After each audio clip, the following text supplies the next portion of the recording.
direct du Salon des maires et des collectivités locales, en partenariat avec Bimojo, le casque lumineux ultra sécure.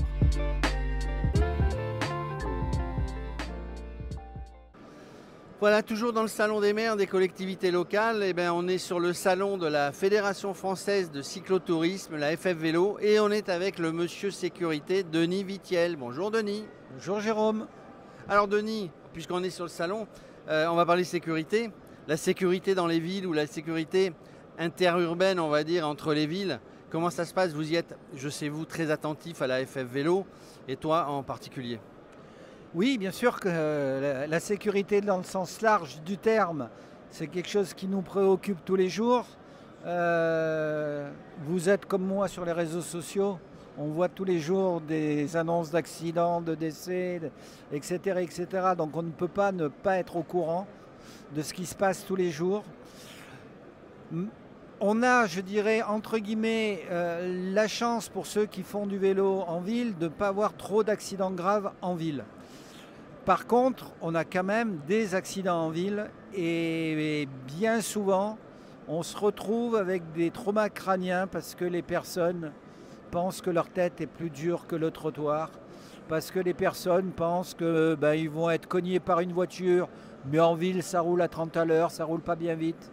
Et en fonction de comment ils sont pris, la tête, elle tape sur le capot et ça peut faire mal, voire très mal.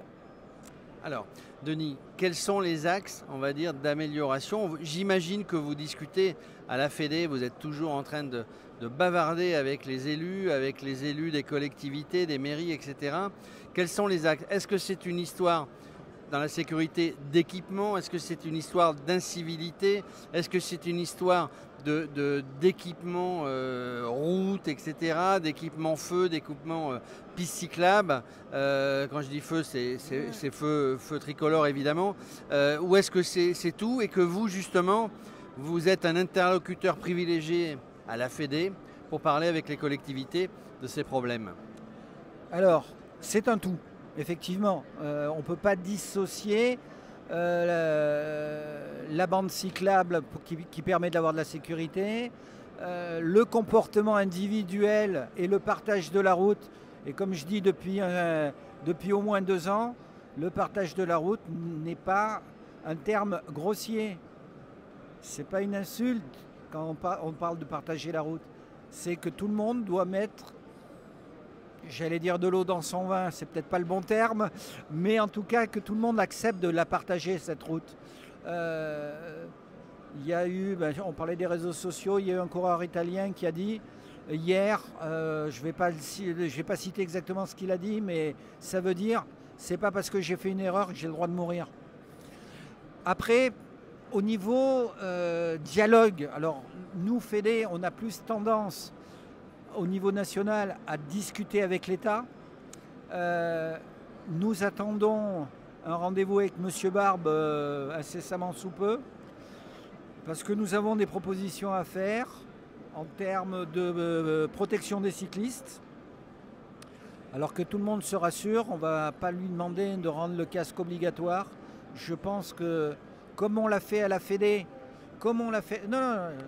à la Fédé, on a 98% de nos licenciés qui portent le casque. Oui. On ne le rend pas obligatoire. Vous le préconisez. Mais on le préconise très fortement. Quand je fais mes réunions sécurité, à un moment donné, je parle du casque et de son utilité. Et je pense qu'effectivement, l'État a pris il y a 2 ans le fait de dire les enfants de moins de 12 ans doivent porter le casque. Alors j'aurais aimé que ça aille un peu plus loin, mais au moins, j'espère qu'ils vont prendre l'habitude d'avoir un casque et qu'ils continueront à le porter, comme j'espère que le savoir rouler qui est en train d'être mis en place au niveau scolaire va permettre aux futurs conducteurs de savoir ce que c'est que le vélo et d'être un peu plus respectueux. Voilà.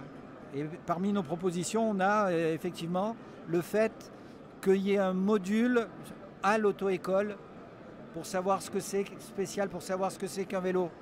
Alors, on ne va pas s'étendre sur l'incivilité. Moi, j'ai juste l'impression que quand on est à vélo, on prend d'autres habitudes que quand on est en voiture, et que finalement on n'arrive pas encore, parce qu'il y a des gens qui sont à vélo, qui sont dangereux aussi, qui sont totalement en incivilité. Bref, puisqu'on est sur le salon, je voulais juste faire le focus sur les aménagements des routes, les aménagements. Alors ça va mieux, évidemment, ça va mieux, mais on est encore loin du compte. Alors on est tout à fait loin du compte, hein, parce que je rappelle que depuis le 1er décembre 1997, il y a une loi qui oblige à faire des aménagements cyclables, qu'elle a été plus qu'oubliée. On commence à en revoir le jour, d'autant plus qu'aux dernières nouvelles, si la LOM est sortie, à ce niveau-là je parle, non seulement la LOR sera toujours applicable, mais elle sera aussi en interurbain. Donc voilà, il y a de l'avancée. Je pense que les pouvoirs publics, notamment les maires et compagnie, se rendent compte que la pollution et la voiture, c'est plus à la mode, on va dire, et que le vélo le devient. Donc il va falloir aussi développer des infrastructures. Pas dire je fais de l'infrastructure pour que le vélo y aille, il faut faire de l'infrastructure pour le vélo, en pensant vélo.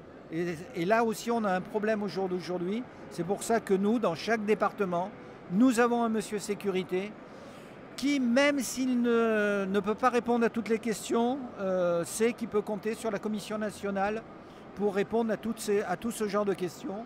On s'est déjà vu, voilà. On se reverra. Et on se reverra, mais je me balade dans toute la France pour aller porter la bonne parole quand il y a besoin. Voilà, Denis, merci, il porte la bonne parole. Voilà, adhérez à la Fédération Française Vélo, à la FF Vélo, pardon, à la Fédération Française de Cyclotourisme. Adhérez, soyez prudents, mettez un casque, ça n'est pas obligatoire, mais c'est préconisé. Et allez sur les sites de la FF Vélo, puisqu'on parle très régulièrement de sécurité, et Denis annonce ses déplacements avec les messieurs sécurité dans chaque département. Voilà, on est optimiste, hein, il faut rester optimiste. Si j'étais pas optimiste, je serais pas là. Donc on est optimiste, allez sur les sites, regardez ce qui se passe et soyez prudents et soyez en bonne civilité, on va dire, hein, je ne sais pas si c'est le terme, quand vous êtes à vélo et surtout aussi quand vous êtes en voiture. Merci Denis. Merci Jérôme. En direct du Salon des maires et des collectivités locales, en partenariat avec Bimojo, le casque lumineux ultra sécure.